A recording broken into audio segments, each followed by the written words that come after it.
I'm going to show you guys all of the products that I'm going to be using today to achieve this ombre. I'm going to be using just regular household foil. I had this forever. Just in case I run out, I did go to my local dollar store and I found these Reynolds wraps.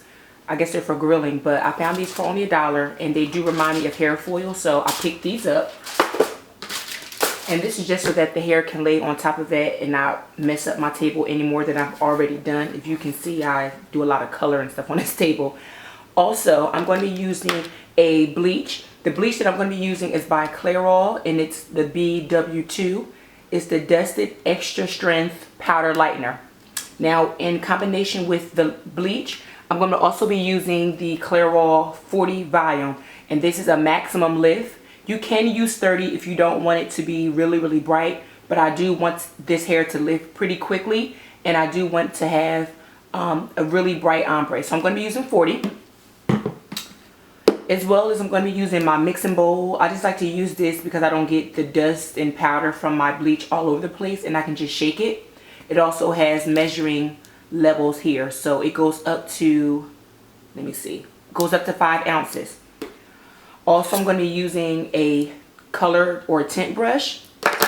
My trusty water bottle. This is actually my daughter's. And this is going to help me to keep the hair on top of the aluminum foil. And the key to achieving a really good ombre that doesn't have a lot of red undertones in it is to apply a color corrector. This is by Ardell. It can be purchased at your local beauty supply store. I went to Sally's to purchase this and I paid 99 cents. And this is for red and gold undertones because I want my ombre to be blonde and not red or gold. It's going to correct the color. So it's an additive. So when you mix your bleach and your developer, you're also going to mix this inside of your bleach. The hair I'm going to be using is my deep wave hair that I purchased from Queen Weave Beauty. This is, of course, deep wave and it's in the color 1B. And I already unraveled one of my bundles. So we're going to take our pre-lightener or bleach, is what it's called.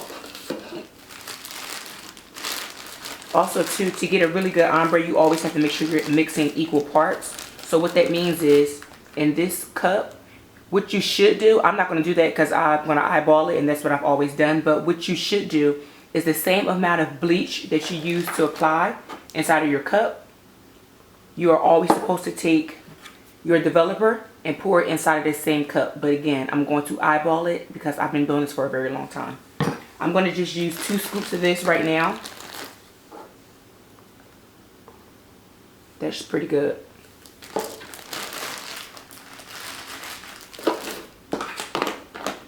And as you see, this bleach is very, very dusty.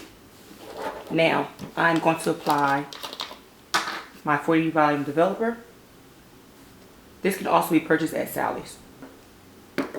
Right now, that's about 3 ounces of bleach. And then I'm going to use our color additive.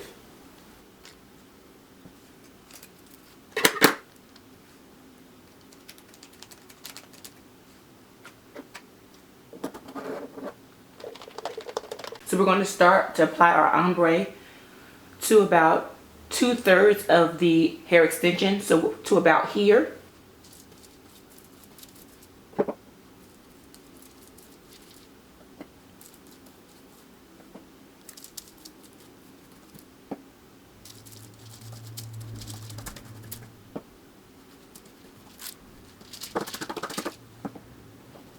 So what I'm doing is I'm looking at the coil, and right in between this coil on each hair width, I'm making sure not to go above that. Okay, so this bleach is going to sit for about 5 to 7 minutes, depending on how light you want it to go. Once it processes, and it's processing fairly quickly because I did use 40, I'm going to go back and apply more of my bleach a little higher up. So I'm going to go to about here. And that's how you're going to get that gradual ombre effect. Now, the one thing that I did when I did the bottom is I kind of made sure I used my tint brush and it went straight across.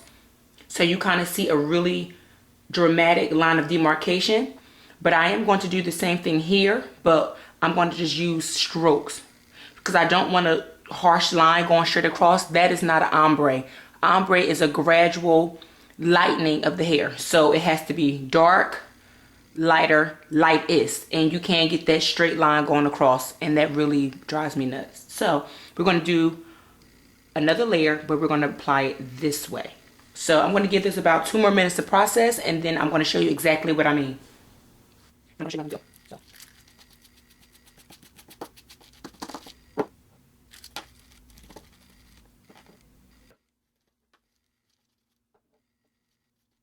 So make sure, again, you're stippling product in between each hair strand. You're just separating the hair to make sure it's evenly distributed throughout the strand. So now you open it, you know there's no product in there.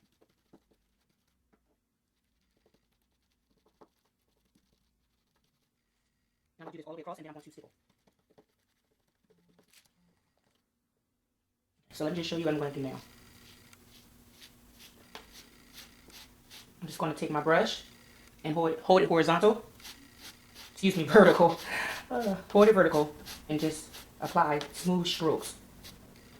Now you don't have to be even all the way across, but I just don't want to have a line of demarcation. So there are going to be areas where there's no lines, or some of the lines are higher than the other, but that's okay because I want it to kind of blend right in, kind of natural.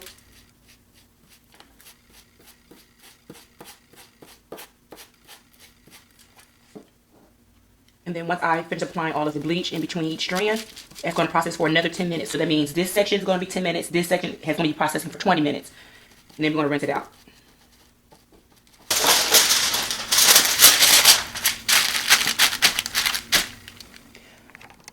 Okay guys, so this is the hair after it has been washed.